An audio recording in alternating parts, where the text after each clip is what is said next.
Pozdravljeni. Danes je zopet sreda, dan, ki je običajno posvečen komentarju novic. In tudi tokrat si bomo skupaj pogledali vse tisto, kar se je zanimivega zgodilo v preteklih dneh.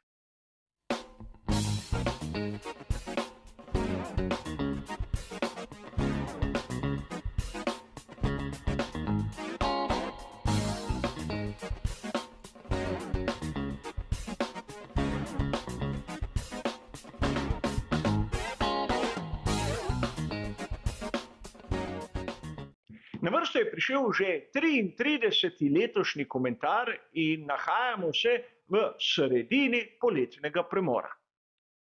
In verjamem, da vsakdor izmed vas prebiva rada novice o tem, kaj počno priljubljeni vozniki med počitnicami ter podobno. A rad bi poudaril, da tu za take, recimo temu obrobne novice, ni mesta. Ukvarjali se bomo s tistim, kar po mojem videnju vpliva na sam potek razvoja tega športa in seveda lahko spremeni tudi rezultat na dirki svetovnega prvenstva Formule 1. Kot običajno, tudi tokrat, ukolikor vas zanima, kaj piše v citiranih člankih, imate vse bližnjice navedene v opisu. Po drugi strani pa je najbolje, da začnemo, kajti drugače bo prispevek predolg in tudi dolgočasen.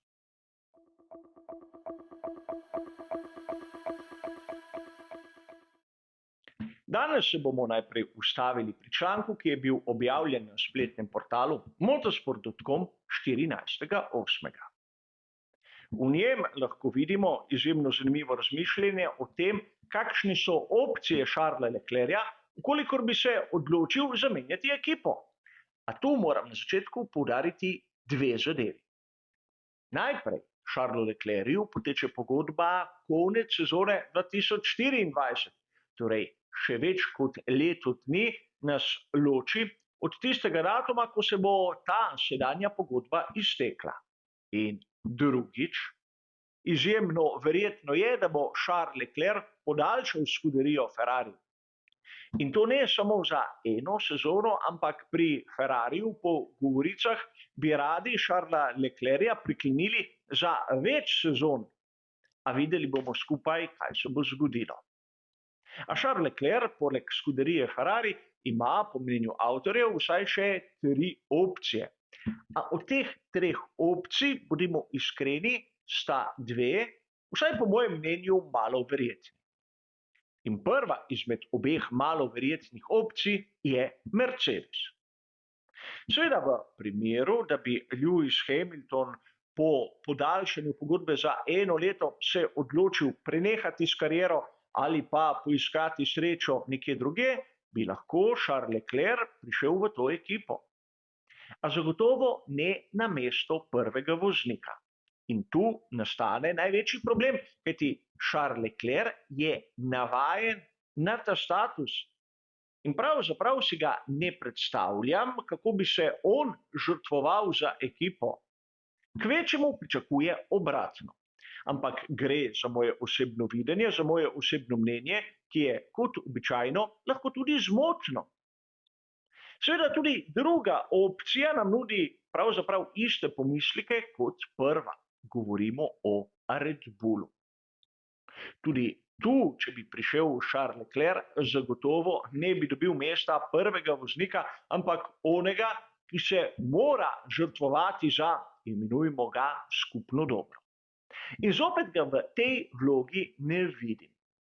Zato, vsaj po mojem, je najbolj realna tista tretja opcija. Aston Martin. In tu verjamem, da Charles Leclerc bi lahko nadomestil Fernanda Alonsa.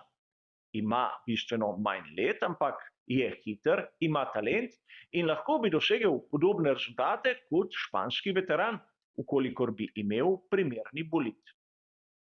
A seveda gre za razmišljanje in tu je treba poudariti, da pravzaprav tudi sam verjamem, da bo Charles Leclerc podaljšal. Ampak v skrajni sili je tudi po mojem videnju najbolj verjetna opcija tista, ki vodi k ekipi iz Silverstona.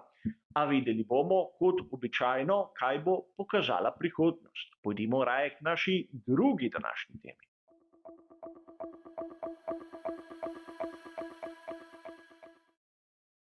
V svetu Formule 1 prihaja do zanimivih situacij. Namreč mnogi navdušenci nimajo radi omejitve proračuna, ampak sedaj bomo videli, da pravzaprav so težave nekje drugje pri neki omejitvi, o kateri mi navdušenci vemo bolj malo. Ukolikor ste zasledili članek, ki je bil objavljen na spletnem portalu RaceFans 15. avgusta, ste morda videli nekaj zanimivega. Namreč že tu na samem začetku lahko ugotovimo, da pravzaprav v svetu svetovnega prvenstva Formule 1 imamo dve omejitvi. Prva je tista, ki nosi kratico OPEX ali Operational Expenses in je omejena na $135 milijonov, seveda indeksirana.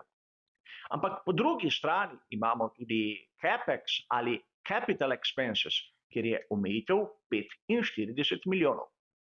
In zakaj gre pravzaprav tu? Za tiste izdatke, ki so vezani dobesedno na infrastrukturo.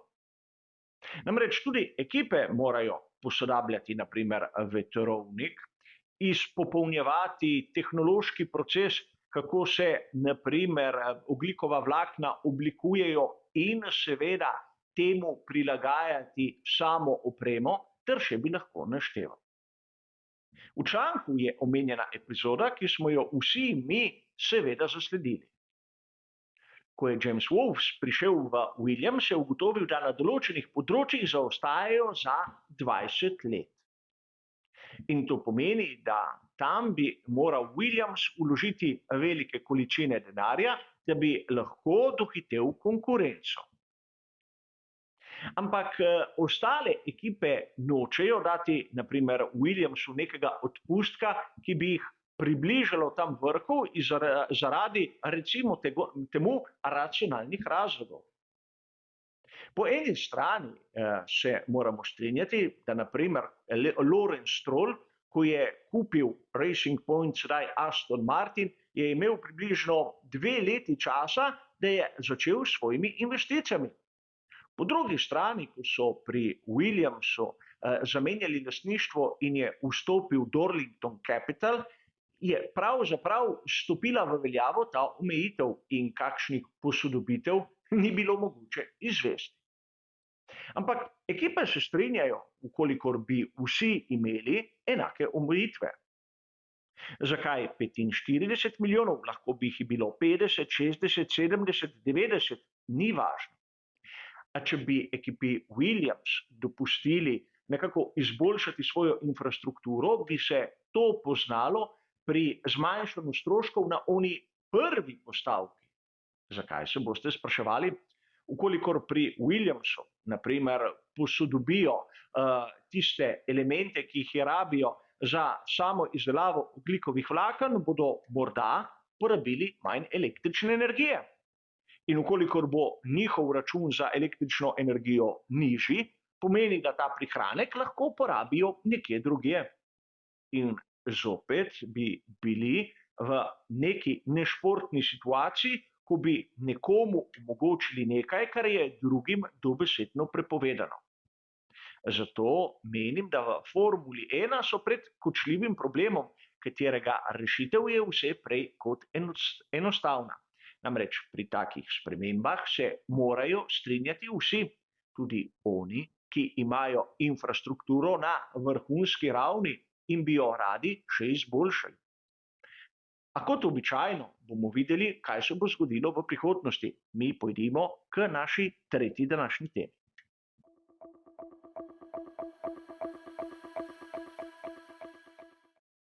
Kar se tiče možnih kadrovskih sprememb v Formuli 1, smo nekaj malega govorili že v našem prvem sklopu.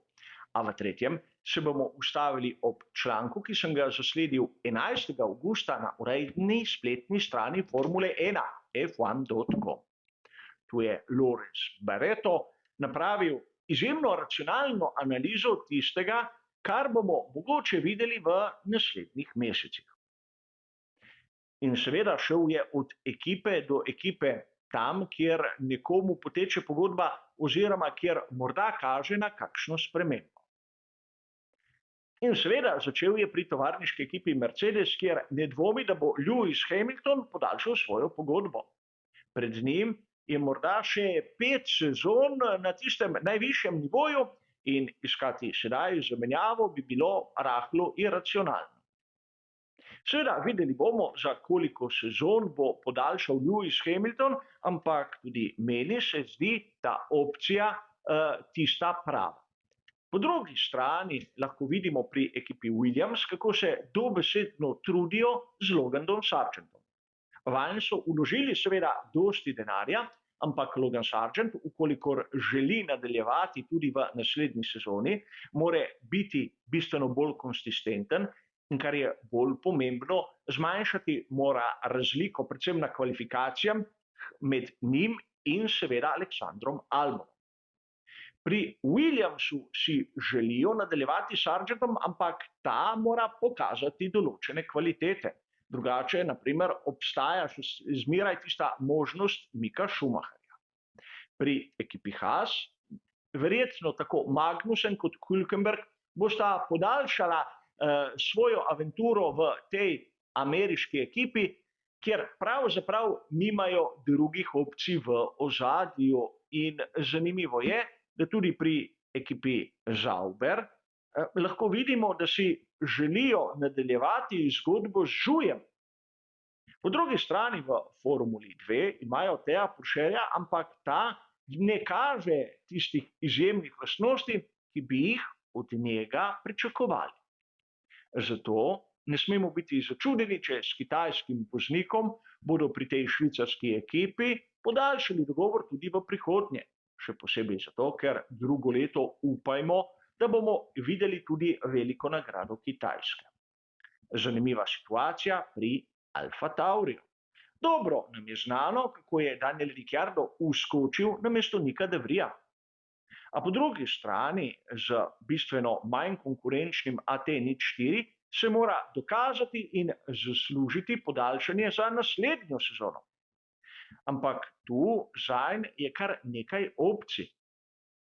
Govorice v zaodrju nekako kažejo v smer, da pri Red Bullu s Serhijem Perezem niso zadovoljni. In sedaj poraja se vprašanje, kdaj bi lahko prišlo do tiste menjave. Ali na začetku sezone 2025 ali pa celo prej. V vsakem primeru Daniel Ricciardo mora biti pripravljen. In ne samo pripravljen, tudi opozoriti mora nase z dobrimi dirkami in dobrimi predstavami. Po drugi strani Yuki Tsunoda je opravil tisto, kar se od njega pričakuje, ampak brez nekih presežkov. Vsekakor ga lahko pričakujemo v Alfa Tauriju tudi v naslednji sezoni. In seveda na koncu ostaja še Ferrari. O Charlesu Leclercu smo seveda že govorili v prvem sklopu novic. Kaj pa Carlos Sainz mlajši, tudi njemu poteče pogodba komaj konec naslednjega leta. In za razliko od Leclerca, baje s Saincem se še niso začela pogajanja, a kljub vsemu pri Ferrariju ga cenijo. Predvsem tehniki in inženirji so vsi na njegovi strani. In Carlos Sainz mlajši je prepričal tudi nasprotne ekipe, ki mu bi ponudile možnost, ukolikor bi ostal brez sedeža pri skuderiji. In prav to, da si drugi želijo Sainza, poleg njegove konstantnosti in tehnične pripravljenosti, je verjetno eden izmed najmočnejših argumentov, zakaj pri Ferrariju bodo podaljšali pogodbo tudi z njim. Seveda, videli bomo v prihodnosti, ampak članek kot tak se mi je zdel izjemno realen. Pojdimo še k naši zadnji današnji temi.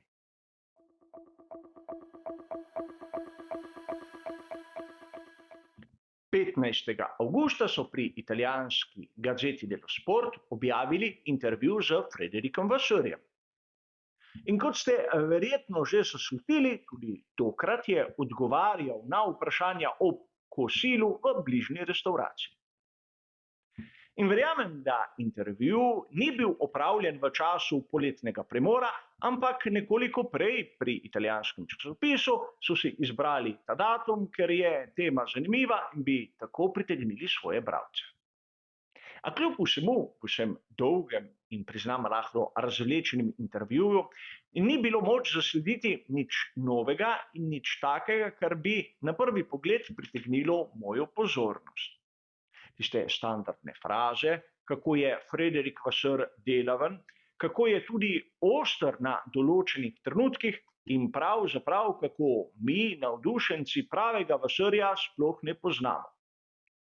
A konec koncev je prišla na vrsto tudi tema, ki menim, da je za nas navdušence zanimiva. Mnogokrat sem na kanalu v raznih prispevkih omenil, da pravzaprav ima Scuderia v tem trenutku kadrovske težave. Mnogo več inženirjev je odšlo, kot je tistih, ki so prišli v ekipo iz Maranela. In tu je Fred Vasseur povedal nekaj, sicer izjemno na kratko, kar je bilo zanimivo. Namreč informacija, ki smo jo vedeli, da pravzaprav v Maranelo prihaja 25 novih kadrov in najbolj znan med njimi Loic Serra. A tu je treba biti natančni. Serra bo končal tisti svoj prisilni dopust komaj 1. januarja 2025. Torej, od te okrepitve ne bo v Scuderiji pravzaprav nič do začetka nove ere, ampak do takrat je še pa kar precej sezon in pravzaprav od takšnih okrepitev v tistih kratkoročnih planih pravzaprav ne smemo pričakovati nič. Zato tudi taki intervjuji so zanimivi, ker lahko mi, navdušenci, dobimo potrditev za nekaj, kar bi lahko ostalo skrito pod površino. In pravzaprav ta prihod 25 novih inženirjev lahko vidimo čisto v drugačni luči. Ne govorim, da ne bodo prišli, vprašanje je le kdaj. A za danes, za današnji komentar novic, bo, kot ste razumeli, to vse. Hvala za vašo pozornost in nasvidenje.